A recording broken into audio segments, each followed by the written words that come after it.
2023年3月，搜狐网上出现了一则消息，当年轰动一时的美国加州华人留学生霸凌案的主犯翟云瑶已经刑满释放，且进入了遣返程序。不出意外他之后的人生走向大概率是更名改姓，在中国东山再起，把美国坐牢这个事儿彻底翻篇了。而对于这个案子，很多人还印象深刻，尤其是这张照片。被告在法庭上的诡异微笑，丝毫没有悔改之意，嚣张至极，竟然还催法官赶紧宣判，因为他还要回国参加自己19岁的生日宴呢。由于案情实在是恶劣，外加藐视法庭不思悔改，他最终被判了13年，至少得蹲8年大牢才能申请假释。当听到这个消息的时候，翟云瑶如梦初醒，当庭大哭。翟家父母表示不服，毕竟在他们看来，闺女不过是跟同学闹了点小矛盾，打了一架而已，警告处分一下就得了的小事儿，居然在美国要坐牢。而从犯张新磊的父亲更是对前来采访的记者抒发着心中的怨气。我儿子不过就是回家拿了把剪刀而已，啥也没干，居然也判了6年，这还有没有天理，有没有王法了？还有王法吗？还有法律吗？这些护犊子的爹妈怎么也想不通，这世上能用钱解决的事儿都不是大事啊，咋这一次到了美国法庭上，突然就不好使了呢？事情还要从2015年3月30日说起。这一天，一位在美国加州留学的18岁中国女生刘依然，手机上突然收到了一个信息。发消息的这位姓陆的女生呢，是她从小学就认识，一块儿来美国读书的高中同班同学。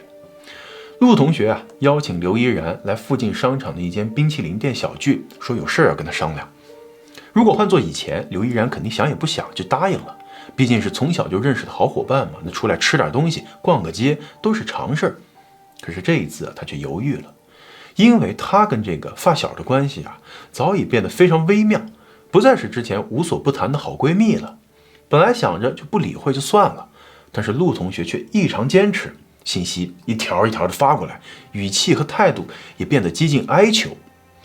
刘依然考虑良久，最后还是答应了跟陆同学见面。不过在走之前他叫上了自己同班的男同学卢同学同去，给自己壮壮胆儿。为什么明明是女生的聚会，却要找个男生来当保镖呢？这里边是有缘故的，我们待会儿会细说约好的地点是一间冰淇淋店，位于学校附近的一个 plaza 里。当刘依然看见店里只有陆同学的时候，心里顿时长出了一口气，觉得可能真就是自己多虑了，这就是一次简单的朋友聚会而已。但是很快，当他看见翟云瑶和她的男友张新磊出现在门口的时候，那口气儿又瞬间提了起来。刘依然下意识的想要夺门而逃，但是却被两人严严实实的堵在了屋里。翟云瑶对刘依然带来的那个卢同学说，我们女孩子之间有些私事要聊，你一个男的在这儿不方便，就要求他回避一下。面对这个学校里头出了名的校霸大姐大，卢同学当场就怂了，点点头转身就走，把刘依然一个人留在了身后。眼看自己找来的保镖临阵脱逃了，刘依然害怕的全身颤抖，但是呢，翟云瑶也并没有着急上前料理他，而是让约他前来的那个陆同学和自己的男友张新磊逼迫他跪在地上，自己则不慌不忙的开始打电话摇人。他首先联系的是自己在学校的一个死党，英文名叫 Coco 的杨玉涵，说有好事儿赶紧过来。杨玉涵当即就答应了，而且还说会带着别的朋友一块儿来。于是就如同滚雪球一样，陆陆续续来的人越来越多，清一色的都是中国大陆来的留学生，都是些16、17岁的青少年。在这期间翟云瑶把桌子上的一杯冷水浇在了跪着的刘依然头上，并且用命令的语气让他用自己的衣服把地上的水擦干。一旁站着的人看着刘依然狼狈的模样，哈哈大笑。眼见人多到连店里也快挤不下了，翟云瑶就建议把他拉到附近的一个公园里，大家才好字面意义上的大展拳脚。那带头大姐都发话了，众人莫敢不从他们拽着刘依然的头发把他就拉了出去。冰淇淋店的一位华人女店员见状想要阻拦，但是却被这群人大声呵斥。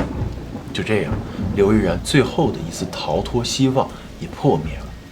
只是他怎么也想不到，接下来的那5个多小时才是他人生真正的噩梦。先是翟云瑶一脚把他踹倒在地，然后周围10多个人的拳脚便如雨点般的落了下来。刘依然根本就没有躲避的余地，只能抱着头任由他们施暴。10多分钟后，翟云瑶说：“歇会儿，手都打累了，你们几个去把他衣服扒了。”就这样，刘依然被当众羞辱。另外几个女生则嘻嘻哈哈地掏出手机，对着她的身体咔咔地拍起了照片。翟云瑶最先叫来的那个闺蜜杨玉涵，尽管只有18岁，却是个心狠手辣的角色。一开始呢，并没有参与，而是在一旁冷眼旁观地抽着烟，直到刘依然光着身子在地上痛苦地呻吟，才突然走上前去，用烟头摁在了她的皮肤上。惨叫伴随着皮肤烧焦的味道猝然而至。另一名女孩从口袋里掏出一个打火机，竟然想去点燃刘依然的头发。好在她这个头发呀，刚好被先前的那杯水打湿了，怎么都烧不着。刘依然这才因祸得福地逃脱了被点天灯的厄运啊。不过呢，翟云瑶并没有打算因此放过她，而是让一旁站着的男友张新磊回家拿把剪刀过来。在张新磊离开的这段时间里，翟云瑶强迫刘依然吃地上的沙子，如果不吃，就会被其他人轮流拿烟头烫。无助的女孩被摁在地上，嘴里塞满沙子，脸憋得通红，只能流着眼泪用眼神求饶。但是周围的人却没有丝毫心软，依然在说笑打闹，有人还继续用手机录像。不多时，张新磊带回了剪刀，翟云瑶命令2个女生把刘依然摁着跪在地上，强迫她低头，然后用剪刀把她的头发剪得乱七八糟。不仅如此，他还把剪下来的头发塞进刘依然的嘴里，强迫她吃下去。巨大的心理压力和身体的痛苦让刘依然反复干呕，全身颤抖，不仅根本无法站立，嗓子也已经喊到嘶哑。用后来他在法庭上的证词来说，他当时非常肯定地认为自己会被活活打死在公园里。直到5个小时后，所有人打累了，玩腻了，才终于肯停手。而这个时候的刘依然全身遍体鳞伤，胸部和私密部位密密麻麻都是烟头烫过的痕迹，面部淤青肿胀，头发被剪得深一块浅一块，头皮都清晰可见。您可要问了，为什么在公共场所下长达5个小时的施暴却无人上前阻拦，也没人报警呢？在法庭上啊，控方检察官称那处地点相对偏僻，加上3月份的加州傍晚气温下降得很快，所以呢，公园里是人迹罕至，意思是压根就没人发现他们。但是啊，在洛杉矶时报的一篇报道中却描述了另一个事实。记者采访到了一位不愿透露身份的路人，他表示当时的确看见了一群非常嘈杂的青少年围着一处野餐桌前，地上呀还隐隐约约看到一个人影。这位女性本能的想要上前查看，结果却被其中几个人拦下来了。他们的英文水平虽然很拉垮，但是嗓门洪亮，眼神凶狠，让他少管闲事儿。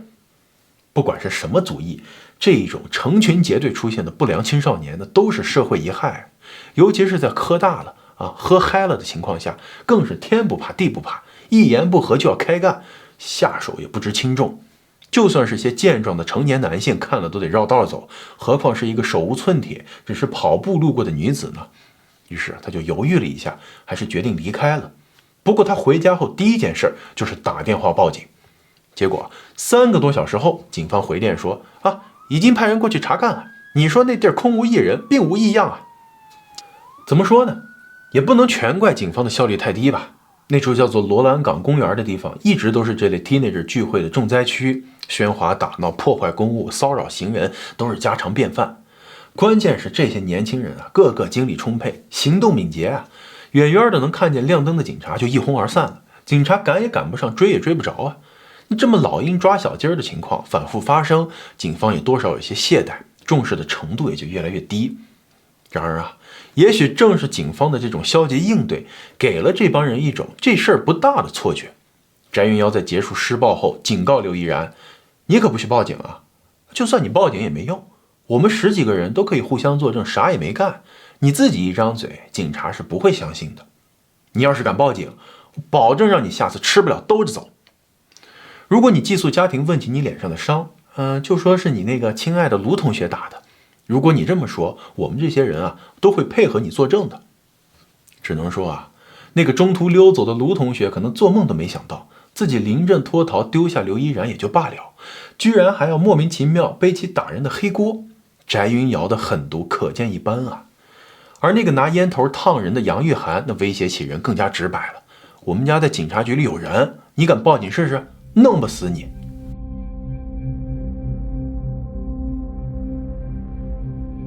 就像翟云瑶预料的那样，刘依然所在的寄宿家庭看他鼻青脸肿的回来了，吓了一大跳，赶紧问怎么了呀？犹豫了一下，刘依然还是决定不像翟云瑶要求的那样嫁祸给人家卢同学，而是鼓起勇气说出了真相，我是被学校里的一群同学给打的。寄宿家庭的妈妈是个性格火爆、嫉恶如仇的墨西哥裔，一听这话呀，马上就拉着刘依然去警察局报案。负责给他验伤的女警看到他的伤势是这样的情况，不禁倒吸一口凉气呀，就反复问他：孩子，你是不是得罪什么帮派里的人了？是不是他们把你打成这样的？当得知动手的是一群青少年后，警察不禁震惊于他们下手的凶狠和毒辣。在反复询问了案发经过后，警方当即决定对涉案的12人全部进行逮捕。这里边首当其冲的就是带头的翟云瑶，下手最狠的那个死党杨玉涵，以及翟云瑶的男友张新磊。可是啊，当警察根据地址前去抓人的时候，却扑了个空。这几个人的寄宿家庭说，他们头天晚上根本就没回来睡觉，也不知道去哪儿了。难道说他们是听到风声跑路了吗？就在警方准备发出通缉的时候，戏剧性的一幕发生了。只见翟云瑶和张新磊两人一脸倦容，歪歪扭扭的开车回来了。原来啊，他们打完人之后，紧接着就去了卡拉 OK， 嗨了个通宵，直到第二天下午，实在坚持不住了，才想着要回来补个觉，结果迎头撞上了正在门口蹲守的警察。当警察问翟云瑶知不知道为啥要抓他的时候，他一脸茫然，直到听到刘依然这个名字，他马上就夹杂着中英文破口大骂，扬言说等自己平息了这个事儿，一定要刘依然好看。乍一听还以为他俩之间有什么深仇大恨，一定要除之而后快的。但是事实上，他俩矛盾的起源不过是网上的一条留言而已。根据三联生活周刊的一篇报道，刘依然曾经在 Facebook 上骂过上海人。那翟云瑶和几个玩伴都是上海人，这就算是骂成了仇。他在学校里就号召别的人一起孤立刘依然，有不少人就开始围翟云瑶马首是瞻。前面咱们讲到的那个大将杨玉涵啊，就是其中之一。而在大半年前呢，又发生了一件事儿，说刚刚交往了新男友的翟云瑶就发照片大秀恩爱啊，除了重度美颜贴脸自拍之外呢，还有舌吻照，让人隔着屏幕都体验了一把恋爱的酸臭。而在底下一片的这个哇塞好般配啊，俊男美女好幸福等等肉麻的吹捧当中，有一条留言就显得特别扎眼，说我玩剩下的男人被人当宝给捡走了。这句话呀，让恩爱秀的飞起的翟云瑶顿时勃然大怒，而当他看清了发信息的人之后，更是气得直接上场开怼。因为这个摸了老虎屁股的呀，就是刘依然。而他之所以心有不忿，就是因为翟云瑶的这个新男友2个礼拜前还是自己的现男友。根据这个时间线推断，渣男早在跟刘依然交往期间就脚踏2只船，分手后就无缝衔接上了翟云瑶，上演了一出2女争一男的狗血戏码。在刘依然看来，翟云瑶就是个翘墙角的小三儿啊，还如此高调的秀出自己的这个战利品，实在是可气可恨。一时间没忍住，就敲下了那句留言。翟云瑶呢，立马就回骂说他才是那个又胖又丑的 loser， 看不住男友，你别怪别人啊。于是呢，2个人就这么话赶话的吵了起来，里面更是婊子和贱人齐飞，渣男与软蛋一色，真不像是2个妙龄少女能骂出来的言辞。而让人更没有想到的是，这场线上的嘴仗很快升级为了2人的线下 PK， 或者说是翟云瑶的单方面碾压。因为第2天他就拉了几个人在放学的路上堵住了刘依然，劈头盖脸一顿痛打，把他的肋骨和鼻子打得淤青了大片，连走路都一瘸一拐。之后翟云瑶放下狠话，你以后最好别让我看见你，否则我见一次打一次。可问题是，这2人是在同一所中学读书，抬头不见低头见，根本就避不开。所以呢，刘依然经常就被拉住一顿痛扁。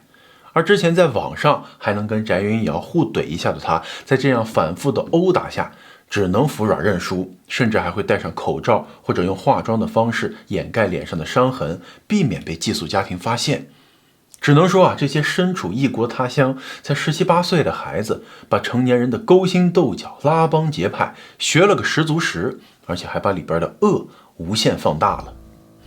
随着手下的势力越来越大，翟云瑶等人欺凌的对象也扩大到了其他的学生，尤其是那些不愿意加入他们且性格比较懦弱的女孩子们。一次，只是因为一个女生走在路上，无意间看了翟云瑶一眼，就被他记恨在心，找机会和几个手下把她拖到地下室，几个大耳光子把她扇得眼冒金星。还有一回课间几个同学之间玩游戏嘛，翟云瑶因为输了就跟对方破口大骂，那个同学气不过回了一句嘴，结果就被他一拳打到鼻血长流。这种看谁不顺眼就直接动手的作风，偶尔也会引起其他人的不满。但是翟云瑶对这些胆敢反对他的人，也是一律用武力来解决问题。就在刘依然案发的前2天，一位姓麦的16岁女孩，因为想要阻拦翟云瑶欺负自己的朋友，而被翟云瑶拉到学校旁边的公园里殴打了近1个小时，直到她哭着求饶才放她离开。就这样，翟云瑶成为了学校里的一霸。很多中国留学生看见她都会低头快步离开，生怕一不小心就会惹到这个飞扬跋扈的大姐大。当然了，所有的欺凌对象中，刘依然仍然是他最主要的目标。甚至翟云瑶在跟那个男友分手、新交往了张新磊之后，也还没有放过刘依然。考试没过，跟父母电话吵架，被老师批评，一切翟云瑶生活中的不如意都会被他用来打刘依然一顿用这个方式来发泄。在他的眼中，刘依然简直就跟一个行走的人肉沙包没什么两样。不得不说，后来翟云瑶在法庭上讲只欺负中国人，从不碰美国人这句话呢，倒是事实。根据一些接受《洛杉矶时报》采访的同学说翟云瑶的欺负对象基本上都会符合中国大陆女留学生刚来入学没多久，以及不是来自国内1线大城市这么几个条件。而一旦面对土生土长的美国白人、黑人、墨西哥裔，或者学校里同为亚裔的韩国人，他不仅不引战，很多时候还会主动讨好，活脱脱的是把对同胞的狠无缝切换到了对外国人的怂。除了又狠又怂，他的法盲程度也不遑多让。面对警察的问话，他不耐烦的反复催促，一副你赶紧问问完了放我回去补觉的态度。后来更是口出狂言，我下个月还要回国参加我19岁的生日会呢，你们别磨蹭了，早点结案警方听后通过律师转告他，您身上的这个绑架、袭击、折磨等12项罪名，条条可都是触犯刑法的重罪，不是您想象中通报学校口头警告一下就能完事儿的。不过并不是所有人都像翟云瑶这般迟钝，涉案的12名学生中的6人在听到消息后第一时间就跑路了，有的甚至连换洗衣物都没拿，跳上出租车就直奔机场，生怕晚一点就会被扣在海关无法出境。所以呢，12个人里头只抓了6个，除了翟云瑶、杨玉涵、张新磊之外呢，其余3个都属于未成年人，将会在青少年法庭上受审。而这3位有名有姓的被告的父母，在国内听到消息后马不停蹄的也赶来了美国，而一场令人啼笑皆非的狗血捞人大戏，也在这时拉开帷幕。在一些媒体的报道中把翟云瑶3人说成是家里头有钱有势的富二代，而受害人刘依然呢，则是家里省吃俭用供出来，靠奖学金出国的穷女孩。不过根据《洛杉矶时报》和《纽约时报》中文网的调查，这几个人的家境并不像传言中的差距那么大。张新磊的父亲在接受采访的时候说，他们家在中国就是普通的中产阶级，送孩子出国这几年早就清空了家中老底儿，还强调说人家那些真正有钱的中国富二代，都是父母早早的就在美国买好了房子、家庭教师、佣人、司机一应俱全，根本不会跟什么寄宿家庭打交道，进的也都是私立名校，而不是这种半吊子的野鸡学校。不过再怎么说，能支付每年1.3万美元的私立高中学费，以及1.8万美元的寄宿费用的小留学生父母，那在中国至少也是小康往上而且既然知道是野鸡学校，费用也高到让家里头吃力，为什么非要把孩子往国外送呢？张新磊的父亲认为啊，一来呢是因为中国人骨子里头好面子，别人有了我也得有啊，别人出国我也得跟上。当时就是因为张新磊的一个高中同学家里说要出国，问他们家要不要一块儿啊。小张一听说美国学校作业少，压力小，马上就答应了。再加上中介一通忽悠，说什么年纪小出国容易学语言，高中毕业直接考美国大学，找工作移民容易啊。父母脑子一热，稀里糊涂的就交钱把孩子送到了国外。而至于主犯翟云瑶，则应了那句话，每一个问题学生的背后啊，都存在着一个有问题的家庭。根据3联网易的一些报道，我们拼凑出了翟云瑶的家庭情况，有说父母是公务员的，有说是做企业的，但是在孩子成长的过程中呢，一定是缺席的。据说孩子很小的时候就给送回老家，让爷爷奶奶抚养，隔辈儿亲的老人对孩子是百依百顺，各种溺爱，甚至到了是非不分的程度。比如翟云瑶在幼儿园的时候跟人家抢玩具，二话不说就动手打人，结果爷爷奶奶不仅没有批评教育，反而责怪老师看护不周，对方家长小题大做。这样的环境下长大的他，性格任性跋扈，脾气更是像炮仗一样，一点就着。等到了被送到父母身边读小学了，双方都觉得格格不入，很难相处。而相比于那些用努力修复和孩子之间的关系，用真诚换取信任的父母，翟云瑶的爹妈采取的是一个非常简单粗暴的方式，花大价钱把孩子送去寄宿学校，让老师代替父母进行管教。翟云瑶自己回忆说啊，从小到大跟父母连续相处很难超过2天，否则家里就会鸡飞狗跳的干架，所以他也不乐意搁家里待着。而在学校里头啊，他也是以不服管教而闻名，哪怕是在严格的寄宿制学校，他也会偷着抽烟喝酒，半夜翻墙出去跟朋友鬼混，欺负低年级的学生，抢他们的零用钱。每学期啊，他那个记过本都会被写得密密麻麻，甚至还要多贴上几页纸才够用。而当学校把这些问题反映给家长，让他们配合进行教育的时候，父母都会觉得，我们送孩子去学校不就是让你们给管教的吗？没有教不会的孩子，只有不会教的老师啊。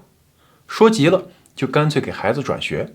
反正在他们眼里，能用钱解决的事儿，那都不是难事儿。翟云瑶啊，毕业于上海闸北区的一所重点初中，年级前100名都有机会考上重点高中，但是他的成绩明显没能达到这个标准。初中毕业之后，父母就想给他送到美国去读书，联系了几家中介，最终选择了洛杉矶的一所私立高中。因为中介说啊，这是一家基督教会学校，风气不错，管理严格。可是父母也不想想，女儿身上的问题由来已久，过去那么多的学校和老师都束手无策，在她最叛逆的时候，给送到离父母最远的地方，难道就能耶稣显灵，上演一出美利坚变形记吗？用脚趾头想想都能知道，大概率是反效果啊。根据翟云瑶律师提供的一份医疗报告，他在留学的头1年时间里，就因为语言不通，学习跟不上进度，再加上本身性格问题，交不到朋友，在巨大的孤独感和压力之下呢，就变得非常焦虑，失眠、脱发、暴饮暴食。这1年啊，他曾经2次轻生未遂，数次伤害自己，幸亏寄宿家庭发现的及时，才没有酿成大祸。学校呢建议他去看心理医生，但是收效甚微。他在电话中恳求父母让他回国吧，但是父母却认为他这是娇气矫情，让他再努力努力，坚持一下。就像在中国的时候一样，父母把他的不适应怪罪到了学校和寄宿家庭上。和另一家留学机构沟通过后啊，他们决定将翟云瑶转到一所华人比例比较高的私立中学，让他能够更好的和同龄人进行交流。寄宿家庭也从之前严格的西人换成了只要钱到账，别的都好说的移民一家。这次转学后，翟云瑶的精神有了极大的好转，不再像之前那样哭哭啼啼的想家了，又恢复了飞扬跋扈的样子。那从后来发生的事情来看啊，这其实啊是把他内心的愤怒和不安从自己身上转移到了别人身上，把自己的快乐建立在别人的痛苦上，用恶行来解压，树立自己的权威。与此同时啊，他还没忘了在网上花式炫富，吐槽雷克萨斯，怀念玛莎拉蒂啊，这么暗戳戳的炫耀呢，也让他手下那些没有车或者是骑自行车的小跟班们各种羡慕和吹捧，也让他小富婆的名号传遍了全校。根据张新磊父亲的说法，儿子本来呢腼腆内向，但是很快却臣服在了翟云瑶的主动倒追下，其中很大的原因就是因为他把自己的车给张新磊开。18岁的男孩子刚拿了驾照，正在兴头上，天天开着女友的车子招摇过市，还有个大姐大罩着，哪管得了别的？所以在案发当天，尽管他自个儿呢自始至终没有参与对刘依然的施暴，但是也从未上前制止。在翟云瑶命令他回家拿剪刀的时候，他也毫不犹豫地照做了，活脱脱就是个吃软饭的小男友啊！可就是这把剪刀给他惹来了牢狱之灾。原因是在涉及到绑架、虐待、折磨等重罪时，任何一个参与者都会被算作是同谋，哪怕只是开个车或者是拿把剪刀，都难逃法律制裁。这些罪名的严重性也体现在了张新磊、杨玉涵以及翟云瑶这3名成年被告的保释金上。2015年4月14日，加州波莫纳高等法院的初审，鉴于这几个人的同伙中已经有人在案发后潜逃回了中国，所以法官认定他们有逃跑风险，就把保释金定在了每人300万美元。这对于张杨两家来说已经算得上是天价，于是他们纷纷把求助的目光投到了一边旁听的翟云瑶父母身上。因为之前翟云瑶在网上多次炫耀自己是千万豪门，拿出个几百万简直是洒洒蛇呀。可是戏剧性的一幕出现了，翟家父母也根本出不起这笔钱，于是翟云瑶也跟其他2人一样，必须收监，等待继续开庭。在得知要被送回监狱时，翟云瑶第一次放声大哭，父母见状也抹起了眼泪。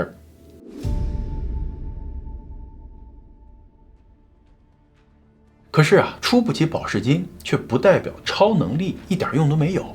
2015年5月，就在本案即将迎来第2次开庭时，却因为一起突发的案中案被法院紧急叫停。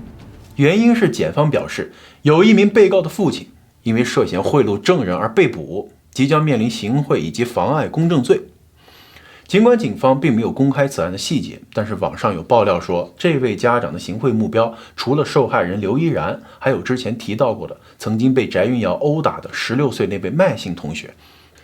他先是通过中间人向2人送去了2万美金的营养费，条件是希望他们能在法庭上做伪证，把霸凌行为说成是同学之间互相打闹。在遭到2人的拒绝后，这位家长更是放出狠话：我在国内公安局也有人，你俩以后到底还想不想回国了？这种明目张胆的花钱摆不平，就直接威胁，也算是把中国特色带到了美国。只是美国法庭可不惯他这臭毛病，再敢动歪心思，就跟你孩子去牢里相会吧。眼见这下子是搬起了石头砸了自己的脚，又有家长把责任甩锅给了学校，说因为是他们校风不严，放任这个行为一步一步升级，最终才酿成了大祸。平心而论尽管这一屋子熊孩子、熊爹妈一直都在强词夺理、撒泼打滚想要脱罪，但是这个学校的教育和管理质量的确一言难尽。有当地媒体报道指出，这所名为牛津中学的私立高中其实就是纯碰瓷人家英国的牛津大学，两者之间的关联大概类似于这总统川普和四川普通话。这一点呢，从学校的官网宣传图上也能够一窥一二。您看单是他们学校的这个牌子，从不同的角度来拍，效果可是天差地别如果拉一个远景，更是完全看不出这居然是一所学校。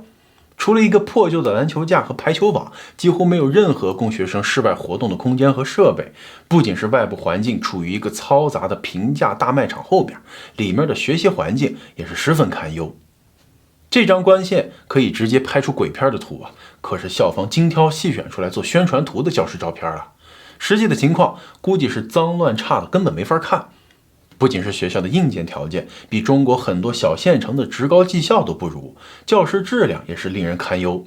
在一家给私立中学评分的网站上，这个学校满打满算只有4个评价，而且非常一致的都打出了1颗星。有家长留言说，校方任由一位老师用废物亚洲人这样的词语来贬低辱骂亚裔学生，甚至还对女生伸出咸猪手，真是一堆烂桃都装到了一个筐里。不过就是这么一个里里外外看着都像是草台班子的学校，却也敢收13000美金一年的学费。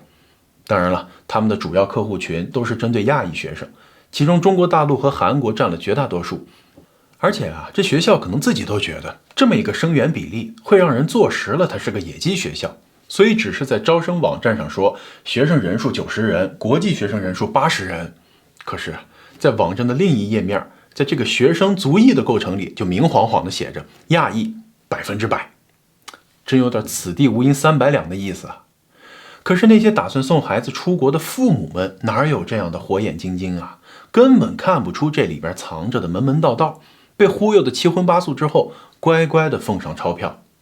那学校尚且如此，给学生们安排的那些寄宿家庭就可想而知了。不仅是吃的差，住的也差，很多家庭啊，更是对这些孩子的安全、学习情况睁一只眼闭一只眼，能够要求他们晚上回家睡觉，就已经算是负责的了。更多的时候啊，在外面留宿好几天，甚至几周都不闻不问。野鸡学校加上这种完全放羊式的做法，一群10几岁的青少年抱团在一起，不出事才怪啊！只能说啊，父母的本意是想要送孩子出国，培养独立性，锻炼自理能力，努力学习，赢在起跑线。但实际上，就好比是把孩子用飞机运到了大海中央，底下盘旋着大批的鲨鱼，然后一脚把他们就这么给踹下去，指望着他们能够扑腾着学会游泳，回报和风险明显不成比例啊！更令人觉得无语的是，不仅是这些涉世未深的小留出国留学被坑，他们的父母也一样难逃骗子的掌心啊！前面说到的那个张新磊的父亲就说，他在落地美国之后啊，就收到了好几通电话，对面的人把美国监狱形容得非常可怕，说像他儿子这样的文弱小白脸，只怕进去之后啊，就会后门失守。然后话锋一转，说自己有门路，能把人给捞出来。要什么300万的保释金啊，30万都用不着，3万都不用，1万啊，1万我就能把你那个好大儿给弄出来，走过路过别错过。被忽悠瘸了的张父呢，就赶紧送上了现金，然后啊，自然就没有然后了。只能说出门在外，捂住钱包，防住同胞，就能大大降低被骗的概率。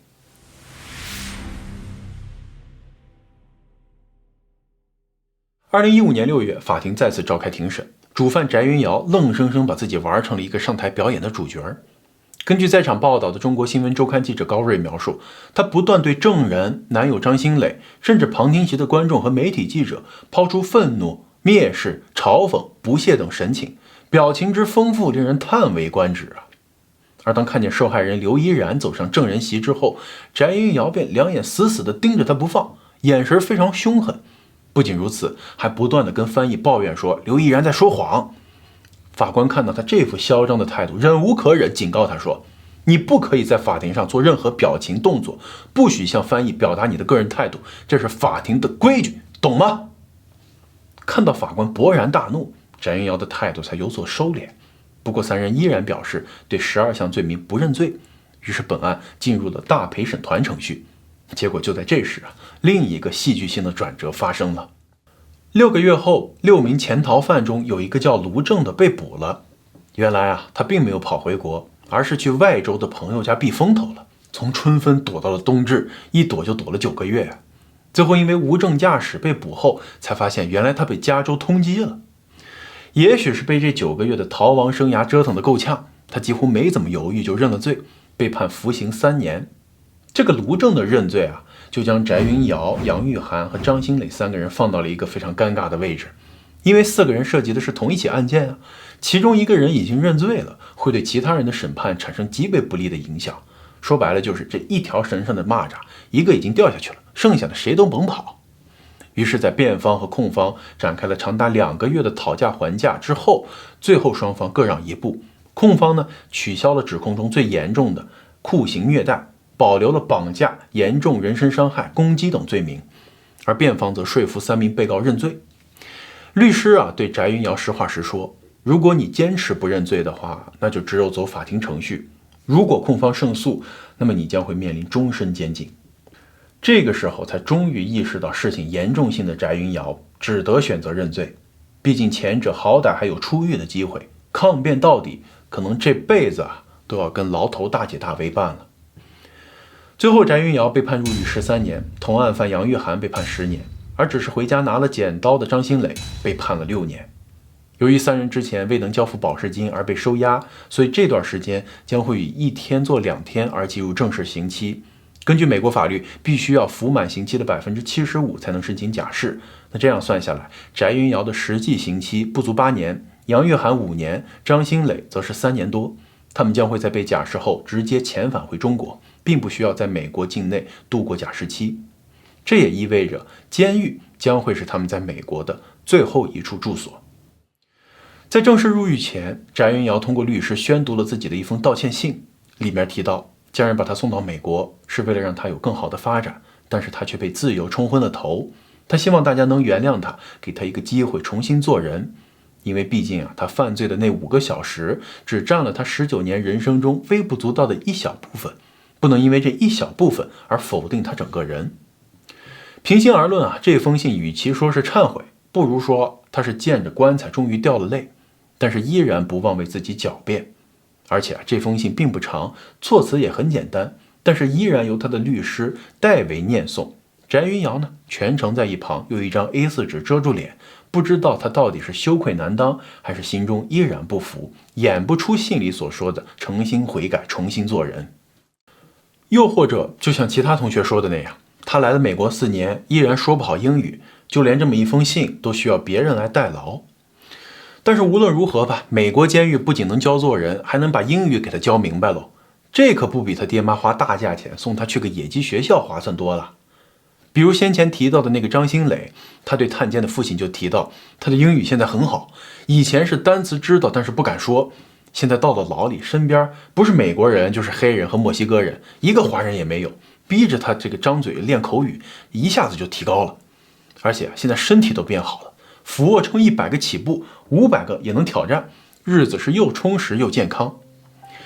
有人说不管是犯罪的翟云瑶一帮人，还是被欺负的刘依然，都是空降兵儿童的悲剧。说的是父母把未成年孩子如同空投一般送到国外，交了钱以后就不管不顾了，让他们野蛮生长，放纵心中的恶。父母的本意肯定是好的嘛，为了孩子的前途，结果却忽略了他们的心理健康。